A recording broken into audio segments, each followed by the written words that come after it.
안녕하십니까. 구본철입니다. 저희 방송은 누구를 비판하지 않습니다. 누구를 비난하지 않습니다. 따라서 저희의 얘기 또 여러분들에게 꼭 드리고 싶은 이야기만 합니다. 제가 여러분들에게 이제 곧 발표할 인천 시민의 구원턴 점프 프로젝트, 이 내용을 어떻게 하면 실현할까, 이 문제를 제가 고민하고 있습니다. 당연히 이 프로젝트는 제가 정치적인 힘을 가지고 있어야 실천할 수 있습니다. 물론 제가 정치적인 힘이 없더라도 이 프로젝트를 수행할 만한 의지가 있는, 능력이 있는 정치인이라면 또 그를 또 열심히 지원할 수도 있습니다. 그런데 제가 지난 한 4년 동안 또 지켜보니까 현재 국민의힘이든 민주당이든 현재의 정치인, 즉 국회의원들은 정말 솔직히 말씀드려서 한 사람도 다음 국회의원이 될 만한 자격이 없는 것 같습니다. 이 나라 5년 동안의 문재인 정권 시절에 이렇게 나라의 질서가 엉망진창이 될 때 어떤 친구는 그 재개발 딱지를 몇 개씩 사가지고 수십억씩 벌고, 또 어떤 친구는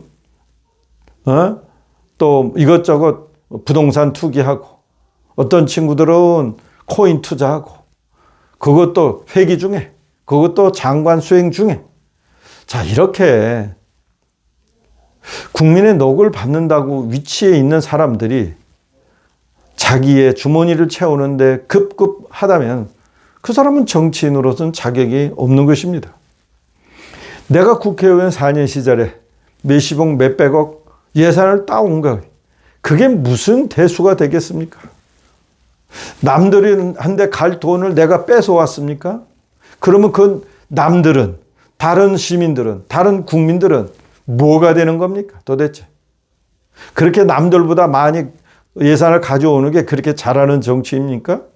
옛날에 이정현 이쪽의 의원처럼 무슨 춘천에 예산 폭탄을 내리나면, 그러면 다른 시민들은, 다른 도시에는 예산 가뭄이 되어야 합니까? 이런 말 같지도 않은 정치가 지금까지 시행해왔고, 정치인이 능력 있는 정치인이라면 예산을 다른 지역보다 더 많이 가져오는 게 그게 능력으로 인정받는 시절, 그런 시절은 지났습니다. 또 지금은 인터넷 시대요. 모든 것이 공개된 시대입니다. 과거에는 어떤 정치인이 어떤 능력이 있는지 몰랐기 때문에 정말 믿는 지도자가 선택하는, 즉 공천하는 정치인들을 다 뽑아왔습니다. 그런데 지금은 그 사람이 평생 어떻게 살아왔고, 문재인 이 어려운 시절에 무슨 일을 했으며 이런 걸 뻔히 다 아는데 정당에서 공천하는 사람을 찍어주는, 그렇게 그냥 맹목적으로 찍어주는 시대가 이제는 청산되어야 하지 않겠습니까?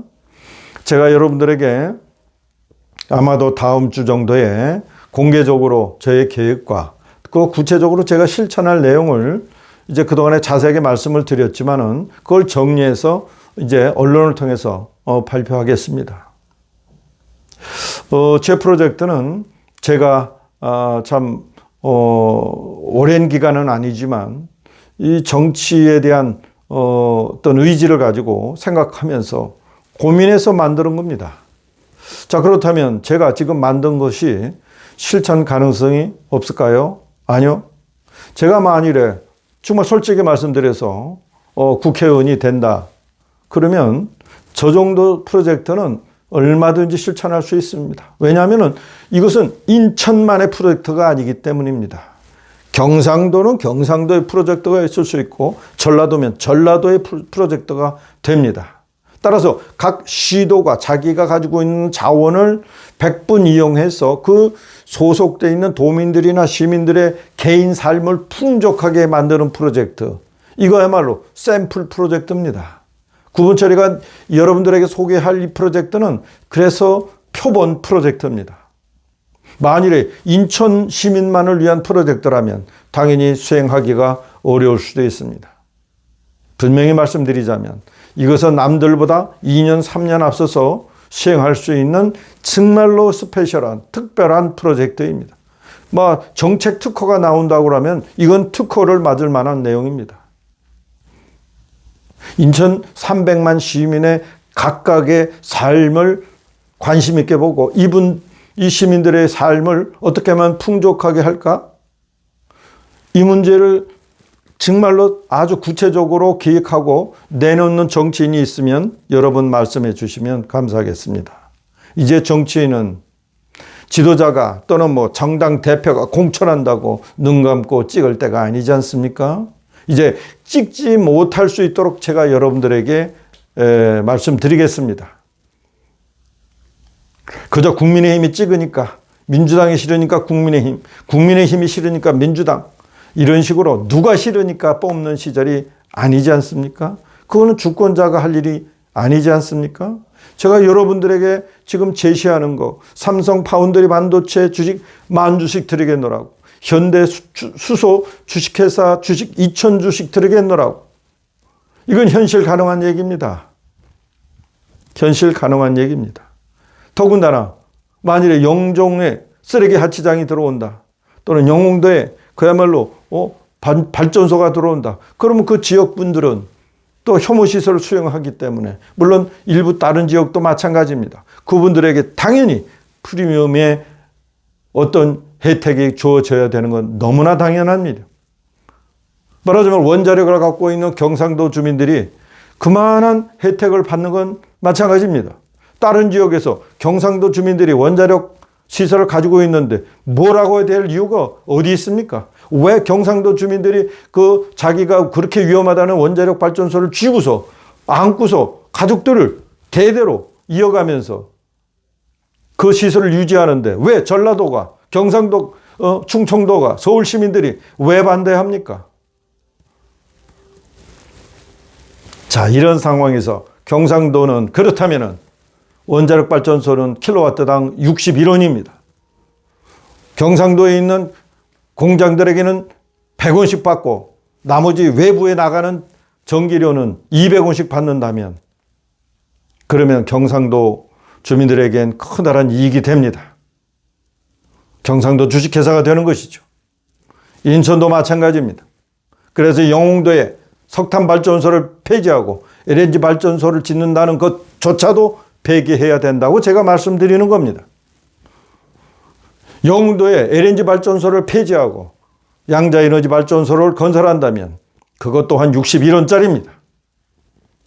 그럼 인천에도 마찬가지로 인천 시민이 쓸만한 전기 양의 배가 생산됩니다. 그 인천 시민들이 300만에 쓸 수 있는 전기를 외부에다 팔 수 있습니다. 그 인천 시민들에게 100원씩 팔고 인천 기업들에게 100원씩 팔면은 굳이 지금처럼 새만금에다 무슨 공장을 유치하기 위해서 도로를 깔아라 뭐를 깔아라 할 필요가 뭐가 있습니까? 그런 것도 필요 없어도 싼 전기료를 제공한다면 말을 안 해도 인천의 공장이 밀려들 겁니다. 공장은 이렇게 유치하는 겁니다. 그리고 그런 전기 판매는 인천 시민이 주주가 되는 것이죠. 그래서 거기 남는 건 100원이든 10,000원이든 100만 원이든 또 인천 시민이 나눠 가질 수 있는 문제입니다. 또 어려운 사람들한테 더 큰, 조금 더 많은 혜택을 줄 수 있어서 인천 사회가 그야말로 공평하게 골고루 잘 사는 사회가 될 수 있는 것입니다. 이런 실천적인 계획을 제가 여러분들한테 제시하는 거 아니겠습니까? 그런데 구분 처리가 만일에 국민의힘이 아니고 또는 민주당이 아니라고 이 프로젝트 자체를 없애버리겠습니까? 그렇게 국민의힘이나 민주당이 뭐 그렇게 중요합니까? 제가 윤석열 대통령이라면 시대정신을 잃어버린 국민의힘을 그냥 파괴해버리고 새로운 정당을 창출해서 새로운 정치 세력을 만들어 갈 겁니다. 기존에 썩어 빠진 무능력한 문재인 정권 시절에 그저 부역질을 한 국민의힘을 다시 정치 파트너로 인정한다면 제가 여러분들한테 약속드립니다. 국민의힘 의원들은 정치 선거가 끝나면 윤석열 대통령을 배반할 겁니다. 틀림없이. 자, 이런 상황에서 9번처럼 인천 시민들에게 약속드립니다. 물론 제가 하는 이 프로젝트는 300만 인천 시민들을 대상으로 합니다. 그 가운데 핵심 역할은 영흥도요, 영종도요, 또 옹진 강화가 또 샘플이 될 수 있는 것이죠. 저는 주변의 정치적 상황을 보지 아니하고 앞으로 나갈 겁니다. 9번철은 그야말로 살아 있습니다. 아직 살아 있습니다. 제가 살아 있다는 걸 이 프로젝트로 보여드리겠습니다. 감사합니다.